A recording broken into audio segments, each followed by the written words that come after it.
Estamos de vuelta con nuestros invitados, con Patricio, Fulvio y Cristian, con quienes estamos conversando de los últimos acontecimientos, los resultados, mejor dicho, de la última elección presidencial. Cristian, tú tenías una opinión también. Sí, no voy a retomar lo que dijeron fuera de antena porque no quiero pagar copyright por sus ideas, no sería correcto.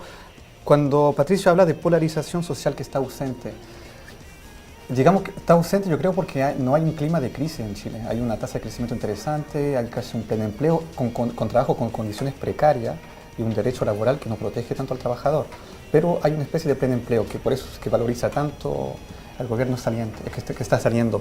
Pero en sí, si tú tomas un 58% de abstención en un clima donde la cesantía es de 20%, 25%, ahí sí tendrías tensión social y ahí sería un problema dramático que la gente no vaya a votar y no se sientan concernidos por quién va a dirigir o buscar el bien común. Entonces yo creo que acá ayuda mucho el hecho que Chile esté en una configuración económica positiva en un contexto internacional que no lo es. Ahora, todo eso, lo que molesta a la derecha es que toda esta famosa modernización de Chile no se valora, no lo vio valorado a través de su electorado. Y yo creo que acá hay que hablar sobre el tema de modernización. ¿De qué modernización estamos hablando? ¿De la modernización financiera, económica? Si hagamos brevemente en economía, la productividad, el PIB, digamos, es igual, es el resultado del consumo más la inversión. ¿Estamos de acuerdo? Esta modernización fue posible porque se facilitaron a lo máximo los parámetros para invertir en Chile. Es decir, se le favoreció a los empresarios las condiciones para que puedan desarrollarse plenamente a nivel financiero, es decir, poco sindicato, sueldo bajo. Es decir, en todo ese contexto, en una democracia, va a parecer que la gente va a reclamar que se suban los sueldos y que justamente hay una protección social. Y justamente la inversión, ahí los empresarios van a ganar mucho menos, porque se va a transformar el precio de la inversión en Chile en mucho más caro. ¿Me entiendes o no? Sí. Entonces, yo creo que ahí está la problemática para el gobierno que está llegando. Ahí están los famosos progresistas donde deben de intervenir. Uno no podía pedirle tanto eso a Sebastián Piñera, porque Sebastián Piñera nunca se escondió que él era un liberal, económicamente liberal. A él tú no le puedes pedir educación gratuita, porque no hace parte de su configuración paradigmática. Entonces, yo creo que lo que está sucediendo a Michelle Bachelet es básicamente eso, que tiene que transformar socialmente este país, modernizar socialmente este país para que sea realmente un país de primer nivel. Yo no creo que vamos a llegar en esto en un plazo de 4 años, es imposible. Incluso ella indicó para el proceso, para reformar la educación, un plazo de 6 años, y lo que es lo mínimo, yo creo que es un mínimo 8. Entonces, ayer, justamente por casualidad, escuchaba un disco de Inti Illimani de inicio de los 70, me parece que se llama Canción Popular, donde se ve un mural de una señora con un niño pintado. Ese era el dibujo del disco. A un momento hay un discurso breve de un personaje del disco y habla de la clase media que necesita justamente tener educación gratis, como ya la tenía, que tenga acceso más fácil a la educación, a la salud y todo eso. Es decir, problemática que son exactamente las mismas 40 años después. Y a veces me da la impresión, cuando escucho hablar al señor Van Appen, que habló que lamenta que Pinochet, todo eso, me da la impresión que estamos en la misma configuración que en el 70, con unas problemáticas muy similares. Y yo creo que esta vez, por lo menos, hay fuerza democrática al poder. Yo no creo que sea que tú puedas pensar en un golpe de Estado, no lo creo actualmente. Y yo creo que tienen hoy día en el Congreso suficientemente fuerza para hacer los cambios posibles. Ahora, si no lo hacen, yo creo que se enfrentarán a numerosos problemas esta nueva mayoría. Yo comparto que las expectativas son muy grandes, son gigantescas de parte del pueblo de Chile en relación a lo que va a hacer Bachelet. Y seguramente va a haber 6 meses. O sea, yo pienso que la presidenta lo que va a hacer en su primer mes de gobierno va a mandar la reforma educacional y la reforma tributaria. La gente tiene que ver desde el primer día que hay un interés genuino de cumplir con el programa. Ahora, a mí me llama la atención que efectivamente uno no vio una polarización en esta elección que se transformara en una situación de tensión, de efervescencia social, que fuera un catalizador de participación. Quizá, y entonces yo digo ahí, llama la atención, ¿por qué? Porque quizá era como carrera corrida, entonces a pesar de que había ideas muy distintas, la gente sabía que por este lado iba la cosa. También cuánto pesa el descrédito de parte de la ciudadanía en relación al sistema político, el desencanto, la falta de confianza que tiene la gente en sus políticos. ¿Por qué digo esto? Porque si tú analizas efectivamente los temas planteados con fuerza por cada comando y en cada programa, o sea, el tema de educación superior gratuita, o que es el corazón de la reforma del gobierno Bachelet, va a ser el corazón de la reforma de Bachelet. Yo no entiendo cómo no golpea a la clase media y cómo no moviliza a la clase media, que es justamente la que más incertidumbre tiene respecto si va a poder, por ejemplo, financiar la educación de sus hijos. O sea, volver hacia lo que era antes del 80 nuestro país, en el sentido de que la educación descansaba sobre la espalda del Estado y no sobre el bolsillo de los padres. Entonces, desde esa perspectiva es extraño y merece darle varias vueltas a este tema. Hay algunos que están planteando, sobre todo en la derecha, dicen, mira, pero también lo he escuchado de gente de la nueva mayoría, aquí parece que hay algunas demandas ciudadanas que son más bien de la élite. O sea, esto de la nueva constitución, ¿le interesa el tema de la nueva constitución a la inmensa mayoría del pueblo chileno? ¿O es una élite que se expresa de manera más nítida en las redes sociales? Porque finalmente un gobierno va a tener que priorizar las tareas, ¿cierto? Entonces, es interesante el debate respecto de cuáles son los temas que efectivamente movilizan a la ciudadanía. Pero lo que es cierto, Bachelet tiene que partir desde el día 1 con una apuesta a cumplir con el programa de gobierno, principalmente en estos 3 ejes. Pero si yo entiendo bien lo que señala Cristian, aquí el déficit como país, como sociedad chilena, es la modernización de la sociedad, no la modernización económica. ¿Ya? Porque la modernización económica la conocemos y tiene los costos que tiene, altos endeudamientos, se vive con la tarjeta de crédito, etc. Pero eso, la precariedad del trabajo también está. Por lo tanto, aquí hay que hacer como dos cambios. Uno, consolidar un modelo económico distinto, diferente, que consagre derechos, que proteja a los trabajadores, y también una modernización que finalmente yo expresaría como un cambio cultural. ¿Tú estarías de acuerdo con eso, Patricio? Yo creo que esa es la esencia del problema que enfrentamos. Y además de eso, creo que vamos a tener, yo diría, 2 niveles de problemática, que es un poco lo que planteaba Fulvio. Por un lado, tú tienes aquellas cuestiones que son inmediatas, que interesan a la gente, que tienen que ver con su día a día, con llamémoslo, demandas más reivindicativas. Pero por otro lado, tú tienes cambios estructurales que están evidentemente relacionados, que son en realidad el cambio de las reglas del juego. Cuando nosotros hablamos de un cambio constitucional, estamos hablando de que vamos a mover el piso completo. Y eso tiene mucho que ver con todo lo que tiene que ver con los equilibrios de poder, tiene que ver con la forma como se maneja el Estado, tiene que ver con, en definitiva, con cosas que influyen no tan visiblemente, pero que son sustantivas en la vida de las personas. Entonces, esas 2 cosas son las que están en juego. Yo no creo que sea simplemente un juego de las élites, esta cosa de los cambios institucionales. Creo que son cuestiones de marca mayor y que, de alguna manera, también creo que incorporan a grupos significativos, no solo estudiantes, no solo gente de las redes sociales. Lo que pasa es que hay otras cuestiones que parecen como más inmediatas, seguridad ciudadana, ¿no es cierto?, cuestiones que tienen que ver con salud, educación, que son como más de la cotidianidad. Pero fíjate que frente a esta reforma, como tú dices, que nos mueven el piso, nos cambian, nos ponen nuevas reglas, el desafío de la participación ciudadana sigue ahí pendiente, porque el hecho de impulsar esta reforma no significa necesariamente una participación de la ciudadanía en esta reforma. Claro, porque si no, también lo van a dar leer como algo externo a su vida cotidiana. Exacto, no da lo mismo cómo se hace ese cambio. No da lo mismo. O sea...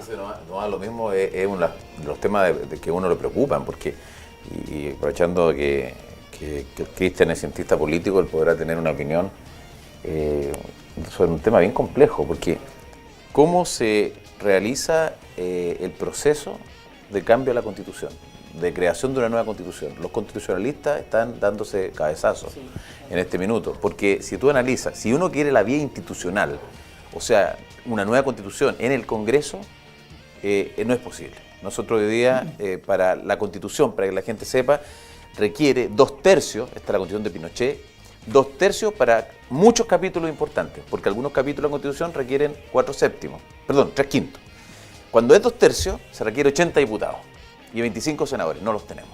Y 80 diputados no los vamos a tener, salvo, claro, que la Renovación Nacional concurra a un acuerdo. Pero eso a lo mejor va a ser leído justamente, y ese es el cómo, como una vez más el acuerdo entre las cúpulas en el Congreso.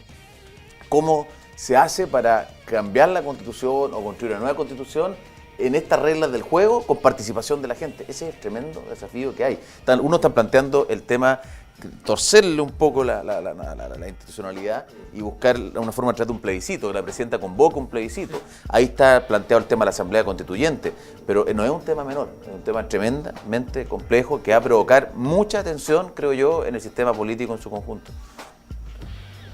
¿Qué camino es viable, Cristian, frente a esto que se está planteando? Bueno, hay un autor de la Universidad de Chile, Fernando Atria, sí, que escribió la Constitución tramposa, que es un buen libro porque habla de un tema constitucional, pero no es tan desagradable a leer porque muchas veces el tema constitucional, al cabo de 3 páginas, te quedas dormido. Ahí no, lo plantea bastante bien y plantea los 4 enclaves principales para impedir los cambios y indica una vía. Yo personalmente pienso que debe ser un proyecto político por parte de la Presidenta de la República. Es decir, ese llamado al plebiscito tendría... Bueno, la Contraloría General de la República no tomaría razón porque básicamente no está en el espíritu de la Constitución que una Presidenta llame a un plebiscito para preguntar si quiere o no Asamblea Constituyente. Pero yo creo que si igual lo hace de una manera simbólica, habrá un antes y un después. Significa, de algún modo, que la número 1 del sistema republicano plantea la pregunta de verdad y se siente concernido. Y yo creo que eso sería un momento histórico para el país.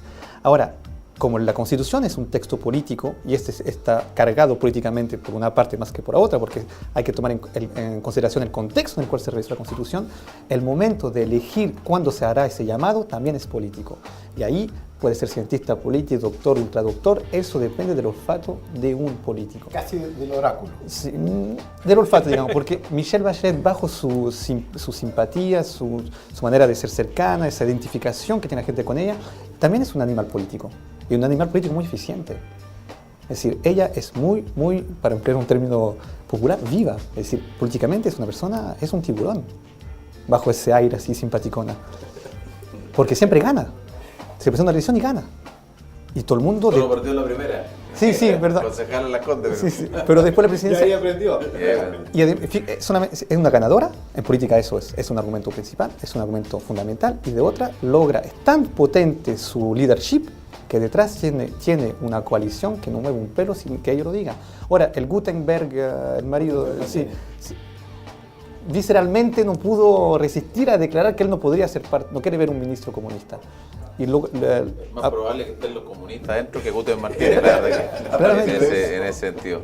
Pero básicamente ella detrás tiene una coalición que la apoya muy fuerte. Es decir, hay que tenerle, no queda otra, hay que tenerle confianza a ella. Pero lo que no debe subestimar es que no es un cheque en blanco que se le entregó a Michelle Bachelet esta vez.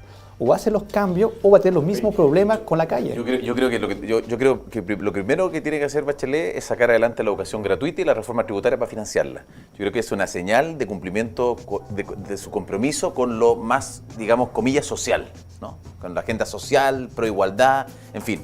Pero acto seguido, y pienso que tiene que ser este año, en el segundo semestre, debiese convocar un plebiscito justamente, y es muy probable que se genere una gran polarización. Que eso sí genere una polarización de la cual tú hablabas y que movilice a la gente. Incluso a gente hoy día que alguna gente han acuñado el término, ¿cierto?, desidia cívica, ¿no?